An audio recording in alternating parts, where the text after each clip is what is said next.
Pode ir. Está começando mais um Entre Vós. Seja muito bem-vindo. Olá, está começando agora mais um Entre Vós. Eu sou a Lari Marola e a cada episódio eu trago um amigo empreendedor para te contar como que ele fez dos limões que a vida entregou uma bela limonada. E no episódio de hoje você vai conhecer a minha amiga do coração, Mayara. É casada, é mãe, é psicóloga clínica e ela vai te contar tudo aquilo que a faculdade não te conta. Vem comigo. Mas seja muito bem-vinda, tô muito feliz. Gente, é o seguinte, quando eu junto duas terapeutas, o que acontece? A gente tem que estar prevenido, porque aqui pode acontecer de tudo. Sim. Hoje. A gente já faz terapia já, né, em grupo. Uma coisa meio junta. Mas eu fiz questão de trazer a Maia aqui hoje, porque como terapeuta, como amiga, como empresária, ela me ajudou muito nos últimos anos. E como a ideia desse podcast, desse projeto, é eu apresentar para vocês minhas amigas e Legal. fora, né, da rede social, em um lugar em que poucos conhecem, pensei, por que não trazer então a Mayara? E eu queria que você falasse um pouquinho para o pessoal que não te conhece. Você sempre quis empreender? Tipo, como que foi essa sua trajetória da faculdade até agora clinicando? Na época da faculdade, quando eu iniciei a psicologia, logo no primeiro semestre, os meus olhos brilharam para dar aula. Dar aula na faculdade. Eu gosto de ensinar, eu amo ensinar. Inclusive, é por isso que eu escolhi a abordagem que eu sigo hoje dentro da psicologia, que é a terapia cognitivo-comportamental, porque ela é uma abordagem que me deixa livre para ensinar os pacientes, né? Diferente da psicanálise, que você tem que se conter um pouco, né? Esperar, trazer toda aquela reflexão. Eu tenho essa abertura de trazer as psicoeducações, de ensinar sobre os temas. Então, logo no início da faculdade, eu pensei, bom, eu vou me formar, vou fazer, né, após o mestrado, e eu vou dar aula na faculdade. Tanto que eu era aquela aluna bem exemplar, né, de nota 10, e eu mesma fazia grupos de estudos na faculdade. Que nerd, né? Eu gosto dessa galera. Aula de fisiologia, né, aquela parte toda química do cérebro, eu tive que montar. Às sextas eu não tinha aula, e aí eu fiz um grupo de estudo. Eu vim aqui na faculdade, né, fazer o grupo de estudo para ensinar, e eu lembro que na época todo mundo foi muito bem na prova, porque eu trago um jeito didático, assim, muito fácil de aprendizado, e aí as coisas foram acontecendo. Eu trabalhava, não era CLT, mas era com fixo, PJ, e aí terminou a faculdade bem na época que iniciou a pandemia, né? Eu me formei no final de 2019, 2020 começou a pandemia, e aí toda aquela loucura de saber o que vai acontecer. E como que vai ser, né? Como Porque vai ser. tinha um padrão meio estipulado, que tinha que ser uma coisa presencial. Exatamente. O online era uma coisa muito revolucionária. O meu professor, eu tinha um professor que falava assim, gente, eu atendo pessoas da Alemanha, online, só que pra mim, eu falei, não, eu sou do tete a tete. Eu ficava assim, eu gosto de detalhe de abraçar. Eu falei, não, eu nunca vou atender online, eu sou do tete a tete, não faz sentido pra mim. Aí, enfim, aí começou a pandemia, então tava tudo muito incerto, e junto com a pandemia também eu engravidei, né?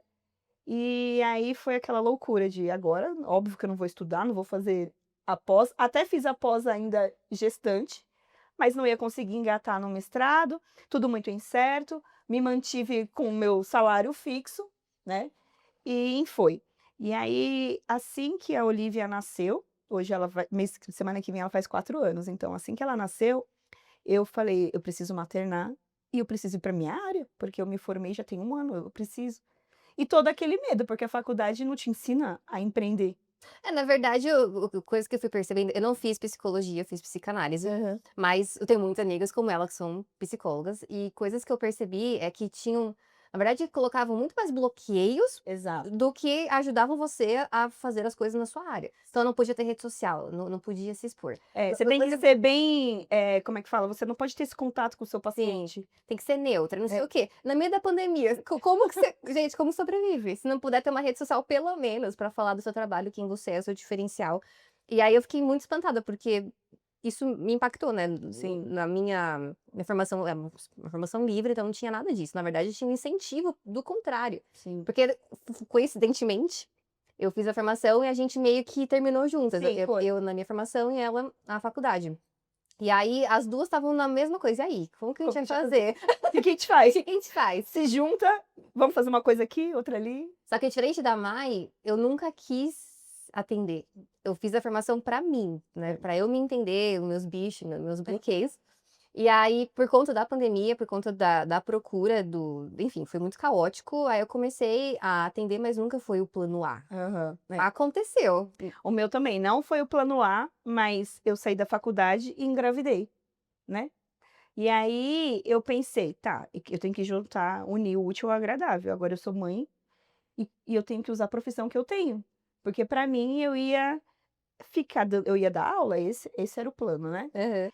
E aí quando eu me vi, agora como que eu vou, né, empreender a clínica? Porque eu não queria clinicar, eu achava muito chato essa parte de clinicar, porque eu pensava: "Nossa, eu vou ficar 2 anos com o mesmo paciente, aquela mesma história".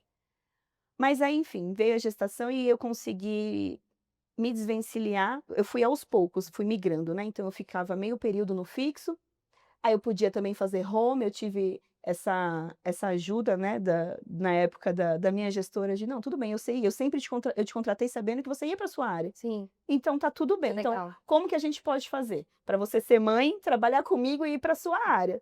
Então eu trabalhava meio período com ela, lá no escritório, uns 2, 3 vezes na semana, era mãe, e aí fui começando. Mas aí que tá, né, que aí você pensa, alguma hora por enquanto tá ok. Você tem 2 pacientes, comecei com um paciente, 2 e aí só que você tem seu fixo. Sim. Aí tá tudo tranquilo, maravilhoso. Só que começou a apertar porque eu vi que dava para eu fazer, apesar de todos os medos. A faculdade não ensina a empreender. Você sai da faculdade e a faculdade fala: "Ah, é difícil ter paciente". Deixa eu fazer um parênteses. É. Gente, tem eu senti isso, né, que existe um estigma porque é terapeuta, porque é psicóloga, porque não sei o que lá, não tem problema, não sente medo, não sente ansiedade. Mentira. É, Mentira, tudo a mentira. gente A sente gente tudo. tem emoção, a gente tem. A gente se não, e pior A que a gente gente tem. sente tudo, e muitas vezes eu sentia vergonha de falar: "Putz, eu tô sentindo isso, eu que ensino isso, eu tô sentindo isso". Exatamente. Aquela fraude, né, eu sou uma fraude. É, como se eu não pudesse ter permissão de sentir, tipo, de chorar e de falar: "Tá tudo errado, meu Deus, não sei o que tá passando na minha vida". Aquele momento, eu não posso ter ansiedade, porque eu ensino as pessoas a lidarem com ansiedade. Sim. E é aquela fraude, eu falei: "Não, mas espera aí". Uma coisa que eu sempre falo para meus pacientes, agora eu tô fazendo a mentoria de inteligência emocional, e o meu lema para elas, gente, olha, eu não nasci psicóloga, eu não nasci sabendo lidar com as minhas emoções, tá? Eu tenho crise de ansiedade, a diferença de ser psicóloga é que eu sei lidar com ela. Eu identifico mais rápido Sim, e trabalho ela. Talvez num tempo que eu com um paciente trabalho em 1 hora, ou 1 ano, eu trabalho às vezes em 3 meses. sim. Essa é a diferença. Mas a gente sente e sente muito, muito, né, porque a gente aprendeu a ter essa permissão de sentir. Então a faculdade não ensina, a faculdade fala: "É difícil", a gente tem muito estigma de falar que psicólogo não ganha bem, principalmente se for clinicar. E aí deixa eu voltar nessa parte, né. Eu sei que a gente tá falando de você, mas acho que é importante pra quem tá entrando na área agora, pra quem quer empreender, pra quem, enfim, sonha com isso, pensar que como que eu vou ter qualidade no meu trabalho, se eu não tenho uma mínima estrutura emocional pra lidar com aquilo. Sim. Foi algo que eu senti eu comecei a atender durante a pandemia, só que eu ouvia 50 milhões de problemas de muitas pessoas. Tinha momentos em que eu estava tão aflita pelo que estava acontecendo, que eu abria vários horários gratuitos para atender. Uhum. Eu só queria ajudar, porque todo mundo estava precisando, Sim. né. Só que ao mesmo tempo, no lado de cá, eu perdi 3 pessoas, né, E não é. durante a covid, em um curto espaço de tempo, então eu estava passando pelo meu luto, a minha vida emocional estava toda bagunçada, porque não tem como, você perde as pessoas e, Sim. tipo, isso bagunça a sua estrutura familiar. E ouvindo as pessoas, os problemas delas, chegou uma hora que eu comecei a surtar. Eu Hum. tive crise de ansiedade, acho que eu te liguei algumas Foi. vezes. É, a gente Socorro, se ajudou, um apoio, né, na socorro, tô rede de muito mal. Então eu ligava pra Mayara, e aí foi quando eu comecei a perceber: "Cara, não dá, não dá, tipo, não dá. eu não sou ONG, eu sou É. uma empresa, eu não sou ONG, eu tenho que ter um limite, eu preciso ter hora de começar e hora de terminar", porque meu celular era 24 horas, a hora que a pessoa queria, ela mandava mensagem. É. Eu falei: "Não, eu preciso estruturar um pouco melhor", foi quando eu também procurei um psiquiatra, comecei a tomar remédio, e eu trabalhei todos esses estigmas, tipo, puxa, qual que é o problema se eu precisar tomar remédio controlado por 2 anos, se eu for ter saúde, sabe? E foi tão legal, foi tão libertador, porque quando eu comecei a falar para as pessoas que eu tomava, para os meus clientes, né, naquele momento, eles ficavam: "Meu Deus". se você toma, então também posso tomar, Exatamente. sabe assim? É, E foi muito libertador pra todo mundo, porque eu falei: "Nossa, eu posso ser de carne e osso", sim, sabe? E eu acho que desses limões, né, que aquele período da pandemia me entregou, eu consegui ajudar muita gente e foi muito bom o impacto, sim. né. Eu também tive esse impacto de sair do fixo, onde eu trabalhava com equipe, né, eu via pessoas o tempo inteiro, eu saía de casa, então o impacto que eu tive no primeiro ano trabalhando em casa sozinha, eu fiquei bem deprimida, então eu comecei a comer de forma emocional.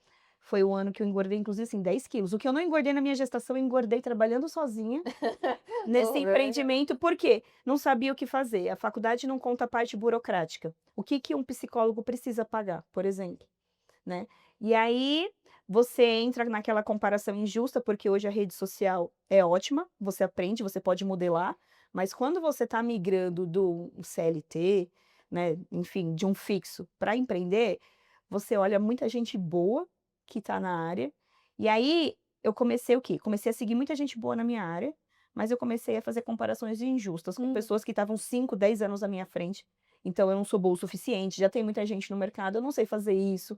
Então eu começou a me bloquear, comecei a ficar deprimida, embora eu fui surpreendida, porque no mesmo mês que eu tomei a decisão de não dar mais para trabalhar no fixo, no escritório, ser mãe e ser psicóloga, eu falei: "Eu não vou ter ninguém", eu fiquei desesperada com meu marido: "Meu Deus, eu não vou ter ninguém agora". Ele: "Calma, vai dar certo". Por incrível que pareça, naquele mesmo mês, eu consegui já sair do fixo para 8 pacientes. Legal. Como foi? Deus, né, porque não sei como foi. É, gente, Foi Deus, foi Deus, foi foi Deus. Deus, porque Sabe que tem a mão ele dele. ele supriu exatamente o valor um pouco a mais do meu salário, com esses 8 pacientes.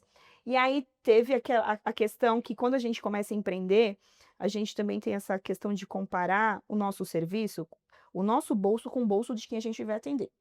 Porque eu aprendi isso até com meu marido, ele falou: "Mai, não é porque hoje, sei lá, você tem R$ 100 na conta e de repente talvez você não poderia pagar uma sessão de R$ 250, que todo mundo vai estar assim". Sim. Então se valoriza, para de querer achar que só porque você começou hoje, que você tem que cobrar R$ 100. Quais foram os momentos, sabe, que te fizeram tipo: "Ah não, espera, eu não sou isso daqui, eu posso ser melhor do que isso Sim, daqui"? eu comecei primeiro, eu comecei a aplicar, né, a terapia cognitiva comportamental em mim, porque ela é autoaplicável, é isso que eu ensino para meus pacientes, aí eu falei: "Espera aí". E aí o Otávio sempre foi o meu ponto de equilíbrio, assim, ele é a minha rede de apoio para falar: "Calma, você estudou, você é uma ótima aluna, você sempre foi muito bem e você, ó, fez agora a pós-graduação". Então ele sempre foi essa pessoa que me trouxe para as evidências. A gente tem que Uhum, trabalhar com as evidências, tá bom, talvez o cenário não seja o melhor hoje, mas e aí? uhum. Vamos trabalhar as evidências. E aí ele foi quando ele começou a me falar: "Tá bom, você vai cobrar, não pode cobrar de acordo com o seu bolso. Claro, você tem que ter ali uma cota de valores sociais, já que é o que você quer para ajudar as pessoas, mas lança seu preço, vai ter gente que vai pagar seu preço, né, você não tem que mendigar". Aí outra coisa que eu comecei a trabalhar comigo, eu seguia muita gente boa, e muita gente, ao mesmo tempo da nossa área, da psicologia, terapeuta, como crescer na internet, tudo aquilo assim, sabe. Aí eu comecei a fazer um filtro, eu fiz um detox, assim, da rede social. Aí eu falei: "Deixa eu escolher 2 ou 3 e ao invés de ficar me comparando", porque foi assim, foi um ano que eu fiquei deprimida, fiquei mal em casa, comecei a engordar, e eu falei: "Não, espera aí". Eh, Quando eu ia fazer as sessões, eu percebi que não estava coerente o meu discurso Sim. sobre saúde mental, sobre cuidar do corpo, cuidar da alimentação, e eu sempre gostei muito de cuidar da alimentação, só que aí eu vi que eu estava ladeira abaixo, eu estava ensinando uma coisa que eu não estava fazendo, e eu falei e eu sou uma fraude, eu falei: "Não, espera aí, mas eu tenho que ser uma fraude e me posicionar". E aí eu comecei a me posicionar, comecei a ter muitos gatilhos de ansiedade, aí eu falei: "Eu tenho que aprender a lidar com essa ansiedade e ensinar os meus pacientes". Sim. Então fui buscar as minhas estratégias, aí eu fiz um detox nas redes sociais, falei: "Eu vou seguir quem é bom na área, por exemplo, da TCC, não adianta eu ficar seguindo todo Sim. mundo, vou fazer um filtro, e aí em vez de eu ficar me comparando, eu vou modelar. Pronto, eu vou modelar o que eu posso dentro da minha realidade". É isso. Eu comecei a fazer isso, eu vou modelar o que eu posso. Eu comecei a trazer isso para mim.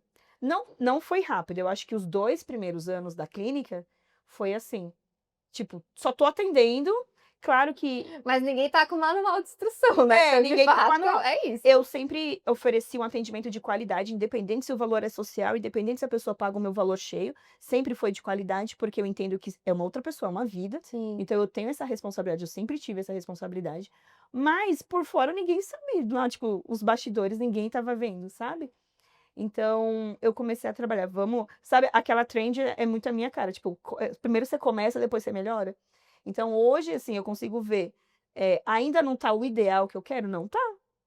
Mas hoje eu consegui, por exemplo, aplicar já a mentoria. Quantos anos o Otávio fala: "Meu, você tem capacidade de dar uma mentoria?" E eu sempre achava: "Não, já tem muita gente falando disso, tem gente melhor, eu não sei nem divulgar direito", por exemplo, nas redes. Eu divulguei em uma semana e fechei as 10 vagas, sabe. Então, assim, ele falou: "Tem gente que não sabe o que você sabe, Sim. o mínimo que seja, ele vai querer aprender com você". E nem todo mundo é você, né? Eu acho que pode ter várias pessoas falando talvez o mesmo assunto, mas cada um é um. E E é atinge isso um que é o público bonito. também, né. Não, exato, isso É. que é bonito, porque no fim das contas, o que eu mais aprendi nessa minha jornada, que hoje eu não atendo mais, Hum, né? Eu não tenho mais agenda. Mas o que eu mais aprendi nessa jornada é que a pessoa, ela quer se conectar comigo, com outro sim. ser humano, que ela identifica alguma coisa, sei lá, o que que ela identifica, que É, ela acha que é muito legal e que ela quer se conectar. E isso é o diferencial no fim das contas, é. né? É o que faz você ser muito especial na sua profissão Mas e isso faturar também tantas pessoas. deu um bug saindo da faculdade, porque você Sim. sai da faculdade dentro de uma caixinha, né, não se conecte, não pode ter emoção. Aí eu falei: "Como que eu, sendo psicóloga, vou lidar com outra pessoa e não tenho emoção?". Isso aqui vai ser um pouco polêmico, tá? Talvez eu cheguei nos haters depois dessa fala. Mas é verdade, eu precisei tirar isso um pouco. Tipo, gente, não dá. Eu sou de carne e osso. É, Eu eu não também. sou um robô. E eu vou me conectar na medida que eu acho que é necessário pra cura da pessoa. Sim, exatamente. Porque às vezes ela só precisava de alguém pra, tipo assim, eu tô aqui, eu me importo com você, É, sabe? eu falei, eu estava no puerpério, aí eu estava atendendo mães que perderam na gestação os seus bebês.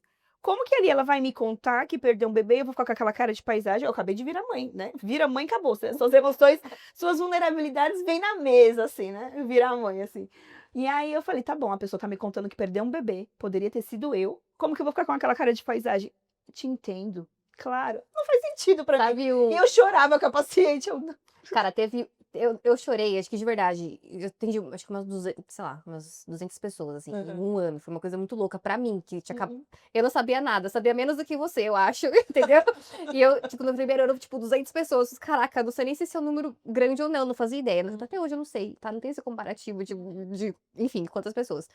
E eu, nesse processo, eu chorei 3 vezes, depois de uma sessão, tipo assim, porque me pegou forte. Uhum. E uma, especificamente, eu chorei durante a sessão que eu não aguentei. Que foi uma pessoa que eu atendi. E aí, a gente conversando, trocando ideia, eu descobri que ele conheceu minha avó. E foi muito perto do período que ela tinha morrido. E eu falei, não é possível. É, agora não. Ó, só te falar. E foi e eu desabei na sessão que ele precisou. Tá tudo bem. Ele que foi seu Tá terapeuta, no tudo bem, caso. tá tudo bem. E eu chorava porque aquilo me pegou muito desprevenida. E tocou numa coisa que, sabe assim, eu tava sofrendo muito, porque eu tava de luto. Sim, Mas ao mesmo tempo foi tão especial, porque depois daquela sessão ele começou a abrir coisas pra mim que até então ele nunca tinha aberto, sabe? Esse cliente começou a confiar muito mais porque ele falou: "Caraca, exato. ela ela é de carne e osso", sabe? Foi. E eu não sei se você tem esse costume, mas toda vez que eu ia começar um atendimento eu orava, eu falava: Sim. "Deus, eu não sei tudo, eu tenho muita limitação, mas eu tô aqui Uhum. com um propósito, que o senhor me pediu, eu tô aqui fazendo, Sim. então assim, faz É. acontecer, porque eu não sei resolver essas paradas, mas o senhor Assim, sabe". coloca a palavra na minha boca. Você me mostra. E teve momentos que durante a sessão eu falava: "Deus, lembra do nosso combinado? É, Você então, o que que tem eu faço? tipo assim, vocês têm que me falar agora". E era orar, tipo, internamente, né, e Aham. começar a pedir direção, que, cara, vinha, sabe assim, uns insights muito loucos que viravam todo o jogo da Exatamente. sessão. Então, eu também acredito muito na missão que é o teu trabalho, né, o Sim. teu serviço para as pessoas. Não é só, tipo: "Ah, tô aqui empreendendo para fazer minha vida, pagar meus boletos", mas eu vejo isso como uma missão muito grande, né. Sim. E se você hoje está aqui e quer ser psicólogo, terapeuta, sei lá, né, coach, às vezes, né, a pessoa quer Uhum. várias coisas diferentes. Saiba que por trás disso tem uma missão muito forte que é transformar pessoas Exato. através do E ser autoconhecimento e transformada. ser transformado no E processo. ser transformada, porque uma coisa que ensina na faculdade, eu falei: "Então eu vou fazer jus disso", é que o seu paciente, o sucesso da terapia é o vínculo terapêutico. Como que eu vou fazer vínculo terapêutico com alguém que às vezes não tá nem ali num lugar de fala, não sabe o que você tá sentindo? Durante a meus dias, eu lembrava de muitas conversas com eles, Aham. porque parece que, acabou a sessão, acabou, né? Hum. Não, a gente pensa em vocês depois. É verdade. A gente fica remoendo Gente, aquela história. Aí assim, ó, aí a E gente vai ter uma aí, reunião importante, assim, fica assim, será que ela já teve aquela reunião? Como que ela E foi? pra mim, por mais que todo o processo seja muito desafiador pros dois lados, Sim. quando eu recebo a mensagem, tipo, hoje, de algumas pessoas que eu atendi, tipo, Lari, cara, eu guardo com muito carinho o que aconteceu. Aquela conversa que a gente teve hoje, parece que caiu E a às vezes ficha é daquela uma coisa tão conversa. simples, né? Sim, Que muda a vida. sim, então esses feedbacks pra mim faziam tudo valer a pena, até mesmo o meu desenvolvimento como pessoa no bastidor, Uhum. tudo vale a pena. Então eu acho que eu tenho muito carinho por esse hiato da minha vida. Eu tive um hiato aqui da minha vida durante a pandemia, que foi muito especial, eu guardo com muito carinho, por mais que eu não esteja mais na área, né, tão clinicando, assim, 1 a 1, eu guardo com muito carinho, me transformou e as coisas, enfim, nunca é perdido, né? É. Eu hoje uso de outras formas, mas eu fico muito feliz de ter você aqui hoje Bom. compartilhando a tua história. Também fico feliz. E se você pudesse dar um conselho para sua, sei lá, uma pessoa que agora tá começando, que quer empreender, que, enfim, pode estar meio perdida, né? Olhando toda a tua trajetória, qual seria esse único conselho, assim, para ser um norte para essa pessoa hoje? Tá. O conselho principal é não se sinta uma fraude, né? Eu me senti uma fraude por uns 2 anos, porque tem gente, a gente tem que colocar na cabeça, tem gente melhor que a gente? Sim, sempre vai ter. Sempre tem gente melhor, ok? Ok. Foi o que eu comecei a trabalhar. Tem psicólogas fantásticas, melhores do que eu, que sabem muito mais. E isso é a minha realidade. Às vezes, pra você, o que você tá fazendo é pouco, mas pra pessoa do outro lado, Sim. fala assim, nossa, como ela já tá assim. Então é isso. Então, Bom. contem comigo, quem tá se formando, quem se formou, vamos fazer juntos o melhor. Ai, deixar mais leve, né, esse negócio, gente. é. Vamos deixar leve. Não pelo precisa amor de Deus. não precisa ficar deprimida, ansiosa como eu fiquei, mas eu entendo que era o processo que eu precisava passar Sim. também, pra poder alcançar mais pessoas, né? E é isso. Ai, amei ter você. Que vamos falar disso aqui. Volte mais vezes. Obrigada. Pode me convidar, que eu adoro conversar, né? Você sabe. Gente, vocês gostaram? Comente aqui pra gente saber. E até o próximo. Beijo. Tchau.